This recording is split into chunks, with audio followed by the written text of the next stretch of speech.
In the Chapter 22 lecture notes, we'll be talking about budgetary planning.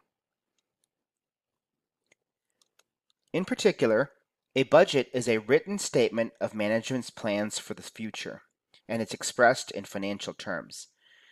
A budget is used to communicate the objectives of an organization.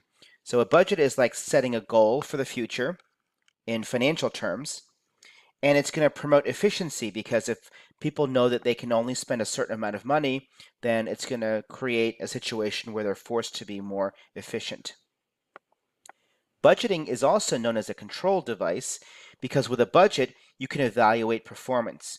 You can figure out what the budgeted plan was, what the actual results were, and what the difference is.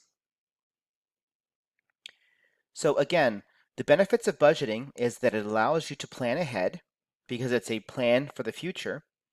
It provides definite objectives that are going to be in financial terms. It also creates an early warning system because if you have a certain budget and you exceed your budget, then as soon as that happens, you know that you need to replan and re-coordinate your activities, which is what number 4 is saying. Budgeting also creates a situation where you have more management awareness of the situation because you can compare what you expect, which is the budget, to what actually happens.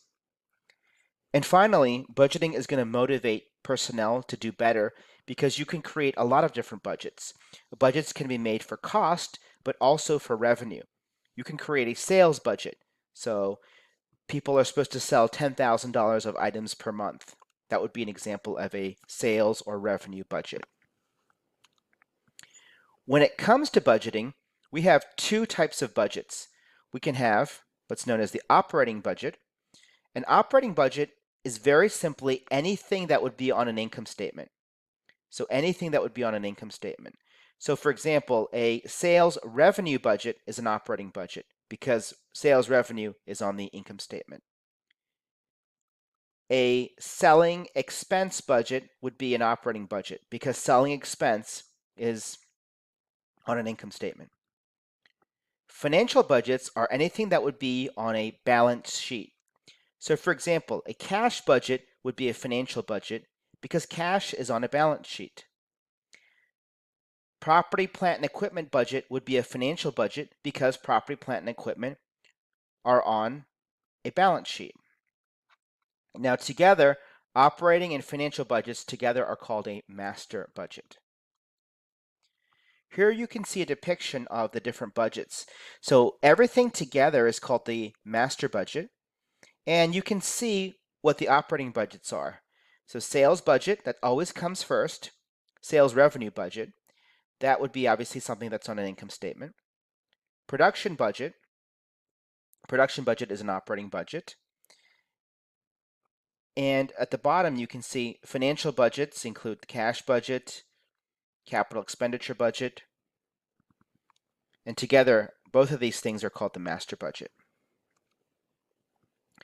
Remember, sales budget always goes first because once you know how much you're going to sell, then you can figure out how much you're going to produce, and that's going to determine all of your costs.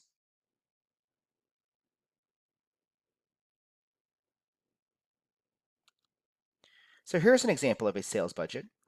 So a sales budget, you can see for quarter 1, the expected sales are 3,000 units, and the expected selling price is $60. So in quarter 1, we expect to have $180,000 in sales revenue. Remember, a budget is simply a plan for the future. It's not what actually happened, it's what we think is going to happen.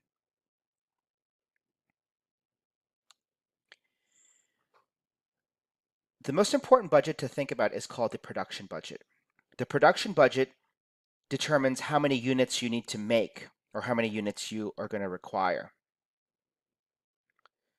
So to figure out the production budget, what we're going to do is we're going to take how many units we plan to sell plus desired finished units minus beginning, and that's going to be how many units we need. Okay, another way to say it. I plan to sell 100 units. I want 10 units extra left over. but I already have 5 units that I already made. So how many units do I have to come up with?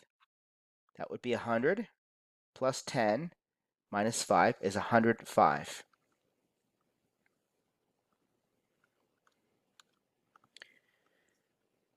So here, you plan to sell 3,000 units. I want 700 extra at the end, just so I can have some extra.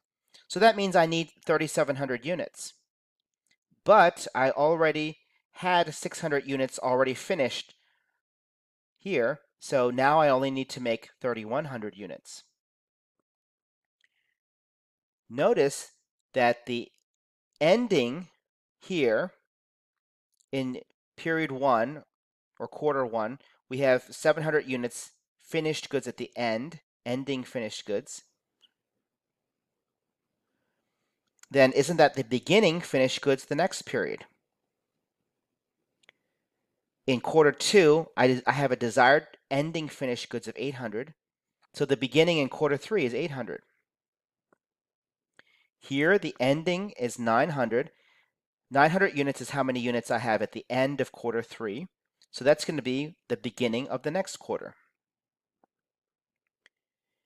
In this problem, it says that they want to have ending units equal to next quarter's sales volume. Okay, so you can see that the ending is 700. How do I get 700? They want this number to be 20% of what I sell in the next quarter. So 20% of 3,500 is 700. 4,000, 20% of that is 800. 4,500, 25% is 900. Finally, here's a direct labor budget. So a direct labor budget, you take how many units you're going to produce. Each unit, in this case, needs 2 hours. They have to give you all this information. So you need to have 6,200 hours of labor, and you only pay people $10 an hour here. So you have to come up with $62,000 in labor cost. So this chapter is pretty straightforward.